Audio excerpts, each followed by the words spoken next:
சின்னம் கொடுத்துருக்காங்க. அதை பற்றி என்ன நினைக்கிறீங்க? அதான் நினைக்கிறேன், நானே நினைக்கிறது இருக்குது. இல்லை, அந்த சின்னம் வந்து ஈஸியாக பீப்புள் கிட்ட ரீச் ஆகும் அப்படின்ற மாதிரி. இல்லை, ஆல்ரெடி அவர் ரீச் ஆகி தானே இருக்கிறாரு மக்களுக்கு. 30 வருஷமாக வந்து ஆக்டரா எல்லாருக்கும் தெரியும் அது. ஸோ அவருக்கு உங்களோட சப்போர்ட் இருக்காங்க? நமக்கு வாய்ப்பு இல்லை, நம்ம வந்து என்டிகே நான் தமிழ். என்டிகே ஏன் இப்போ அவரோட பொலிட்டிக்கல் எப்படி பாருங்க? அவர் வந்து திராவிடம் அந்த பழைய இதிலே போகிறாரு அவர். ஆனால் அவருக்கு வந்து மிகப்பெரிய அளவுக்கு மக்களுடைய ஆதரவு இருக்குன்னு. அது அவர் ஆக்டராக இருக்கிறதுனால வராருங்க. அது ஆக்டராக இருக்கிறதுனால அந்த மாதிரி ஒரு எல்லாருக்கும் இருக்கும், ஒரு ஃபேன் பேஸ் இருக்கும். அஜித்துக்கு ஒரு பேஸ் இருக்குது. அஜித் வந்தாலும் அவர் கூட ஒரு 20 லட்சம் பேர் இருப்பாங்க. தனுஷ் வந்தாருன்னா அவர் கூட 5 லட்சம் பேர் இருப்பாங்க. அந்த மாதிரி அவர் கூட ஒரு பேஸ் இருக்குது. அது அவ்வளோதான். ஆனால் நிறைய கூட்டம் வந்து பார்த்தீங்கன்னா அவரை சப்போர்ட் பண்ணும்போது டிஎம்கே ஏடிஎம்கே இல்லைன்னா மாற்றம்னா விஜய்னு சொல்லுவாங்க. அதெல்லாம் மாற்றணும். அவர் வந்து திராவிட சித்தாந்தத்தை தான் எடுத்துன்னு வராரு. இதுக்கு முன்னாடி வந்து சீமான் எல்லாரும் சொல்லுவாங்க. இப்போ இவர் வந்ததுலேருந்து பார்த்தீங்கன்னா மாற்றம்னா விஜய்ங்கிற மாதிரி சொல்கிறாங்க. அவர் நினைக்க முடியாது. சும்மா இப்போ இப்போ கமலஹாசன் அப்படி தான் வந்தார். நான் வந்து முதல்ல இதில் தான் இருந்தேன். முதல்ல ஆக்சுவலாக வந்து பார்த்தீங்கன்னா போன எலெக்ஷன்லாம் வந்து அவருக்கு தான் போட்டேன். மக்கள் நீதி மையம் உறுப்பினர் கார்டு கூட வச்சுக்கிறேன். நான் அதில் தான் இருந்தேன். அப்புறம் பார்த்தா திராவிடத்திலே போய் வந்துட்டார் அவர். அப்புறம் ஏன் சேஞ்ச் பண்ணி நீங்கள் இது சீமான் கிட்ட? அவர் வந்து திராவிடத்தை அவர் பேசுனது எல்லாமே வந்து அகேன்ஸ்டாக தான் பேசினார். இவருக்கு டிஎம்கேவை இது பண்ணணும். டிஎம்கே ஆப்போசிட்டாக சரி இவர் எப்படின்னா வீழ்த்துவார் இருக்குது அப்படின்னு நினச்சா அங்கேயே போய் உட்காந்துருக்காரு அவரும். இவரும் அப்படி தான். சீமான் ஏதாவது வெற்றி பெற வாய்ப்பு இருக்குன்னு நினைக்கிறீங்களா? அது இப்போ வாய்ப்பு இல்லை ப்ரோ. இது கொஞ்சம் டைம் ஆகும். ஏன்னா அவங்க ஒரு 70-80 வருஷமாக வந்து ஆழமாக பதிச்சிட்டாங்க, திராவிடத்தை படிச்சுட்டாங்க. அது கொஞ்சம் கொஞ்சமாக எங்கள் அப்பாலாம் வந்து பார்த்திங்கன்னா டிஎம்கே தான், திராவிடம் தான் ஃபுல்லாக. எங்கள் ஃபேமிலியில் எம்எல்ஏலாம் இருந்திருக்காங்க. எங்கள் அப்பாவோட மாமாலாம் எம்எல்ஏ, டிஎம்கே எம்எல்ஏ கோயம்புத்தூரில். ஆனால் நான் வந்து இப்போது தமிழ் தேசியத்தை ஆதரிக்கிறேன். அந்த அளவுக்கு இருந்துட்டு எதுக்கு தெரியும்? ஏன்னா அதில் இருந்து இல்லை, இப்போ நாங்கள் படிக்கிறோம் பார்க்குறோம். திராவிடம்னா என்னன்னு படிக்கிறோம், எல்லாமே படிக்கிறோம். தமிழ் தேசியம் பக்கத்தில் இருக்கிற கர்நாடகாவில் போய் நம்ம திராவிடம் பேசினா அடிக்கிறானுங்க. ஆந்திராவில் போய் பேசினா அடிக்கிறானுங்க. இங்கே வந்து எதுக்கு அதை உருட்டுறாங்கன்னு தெரில. அது மக்கள் கொஞ்சம் கொஞ்சமாக விழிப்புணர்வு வரும். அது சீமான் வருவார் அப்படின்னு நம்புறேன். இப்போ வரமாட்டார்ல. இப்போ வந்து இப்போ ஆக்சுவலாக வந்து பார்த்தீங்கன்னா இப்போ ஒரு 35 லட்சம் எடுத்தார். இந்த வாட்டி கொஞ்சம் டபுளாக எடுப்பாப்புல. கொஞ்சம் டைம் எடுக்கும், ஆனால் வருவோம் கண்டிப்பாக. வெற்றி தோல்வி எல்லாவற்றையும் சமகாலத்தில் வாழ்ந்த மானுடர்களின் வாழ்வை பதிவு செய்கிற ஆவணம். அதைத்தான் நம் பிள்ளைகள் செய்கிறார்.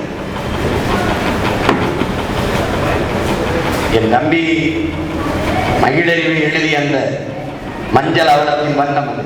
நம்ம இப்ப அண்மையில் இன்னைக்கு தூய்மை பணியாளர்கள், நாங்கள் வந்து தூய்மை பணியாளர்கள் என்று போடக்கூடாது, தூய்மை பொறியாளர்கள் என்று போடணும்னு வச்சிருக்கோம். நம்ம வரையில கொடுத்து இது எதனால பிரச்சனை வருது அப்படின்னா, குப்பைகளுக்கு நாட்டை ஒப்படைச்சதுனால நாடு குப்பையாயிருக்கு. குப்பையில் இந்த சமூகம் எப்படி கட்டமைக்கப்பட்டிருக்குன்னா, நல்லா கணிச்சுக்கணும். பால் விற்கிறவன் பார்க்காது, காய்கறி விற்கிறவன் காய்கறிக்கார். அப்படின்னா குப்பையை போடுகிறவன் குப்பைக்காரன். ஆனா மாறாக குப்பையை அள்ளுகிறவனை குப்பைக்காரன். சாலையின் ஓரங்களில் மலத்தை கழிப்பவனை இழிவாக பார்க்காத சமூகம் அந்த மலத்தை அள்ளி துப்புரவு செய்கிறவனை இழிவாக பார்க்கிறது. இது என்ன சமூகம்? இது குற்ற சமூகம், தோல்வியுற்ற சமூகம், அநீதிகளால் கட்டமைக்கப்பட்ட சமூகம், தோற்று போன சமூகம். இதை என்ன செய்யணும்? இதை தொடர்ச்சி கிடைச்சலாம் கழுவ முடியாது.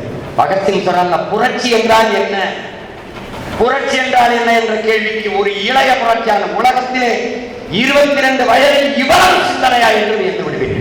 அவன் முன்வைத்த கோட்பாடுகளை நினைத்தால் 22 வயதில் நடிகனை பார்க்க போய் இடையூறுகளில் சிக்கி செத்தவர்களுக்கு இடையே 22 வயதில் இப்படி இணையற்ற சிந்தனையான ஒருவன் சொல்றான் புரட்சி என்றான். அது ரத்தம் சிந்தும் வன்முறையாகத்தான் இருக்க வேண்டும் என்பது அல்ல. அது துப்பாக்கி தோட்டாக்களை தொடுவதும் அல்ல. பிறகு எதுதான் புரட்சி? பகத்சிங் வெளிப்படையாகவே அநீதிகளால் கட்டமைக்கப்பட்ட சமூகத்தை தகர்த்து, வெளிப்படையாக அநீதினா ஊழல் லஞ்சம் தவறு என்று தெரியும், வாங்குவார்கள் தெரியும், கொடுப்பொருட்டு மலையை வச்சு எடுத்துட்டு போவான், மணல் அள்ளிட்டு போவான், தவறு என்று தெரியும். இது என்னது? வெளிப்படையாக கட்டமைக்கப்பட்ட சமூகம். இதாவது பேச ஒருத்தருப்பான். அவர் என்ன பண்ணுவாரு? இவங்கதான் பொறுப்பேற்று, அவங்கதான் பொறுப்பு. கூத்து நடக்குதுல்ல, இது மாதிரி கூத்துதான் வெளிப்படையாகவே அநீதிகளால் கட்டமைக்கப்பட்ட சமூகம். சாராயம் குடிக்க வர்ற யாரு, காய்ச்சினவன் யாரு, சட்டப்படி குற்றம் கோல்படுத்தி காய்ச்சான். குடிக்க போனவன் யாரு, சட்டப்படி குற்றம் கோல்படுத்தி போய் குடிக்கிறான். ஆனா சட்டவனுக்கு 10 லட்சம் கொடுத்துருவாரு. இது வெளிப்படையாக அநீதிகளால் கட்டமைக்கப்பட்ட சமூகம். இந்த சமூகத்தை இன்னும் சாதி பெருமைக்கு கொலை செய்யலாம் பாரு, அது வெளிப்படையாக அநீதிகளால் கட்டமைக்கப்பட்டோம்.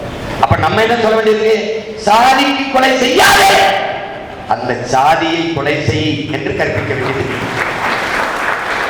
அப்ப வெளிப்படையாகவே அநீதிகளால் கட்டமைக்கப்பட்ட இந்த சமூகத்தை தகர்த்து முற்று முழுதாக புதிய ஒரு சமூகத்தை படைப்பதுதான் புரட்சி என்கிறார்.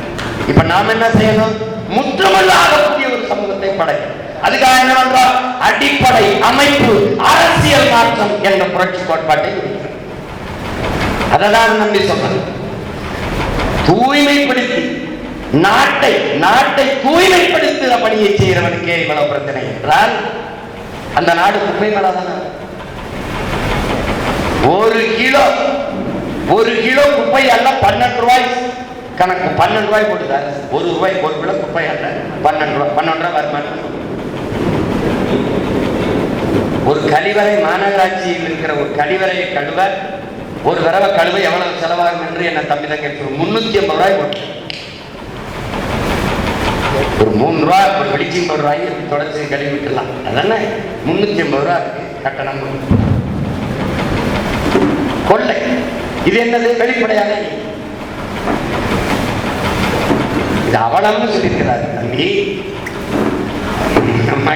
நான் என்ன சொல்றது? பேரவலம் சொல்றேன். பேரவலத்தின் மன்னம் அதை ஒழிக்க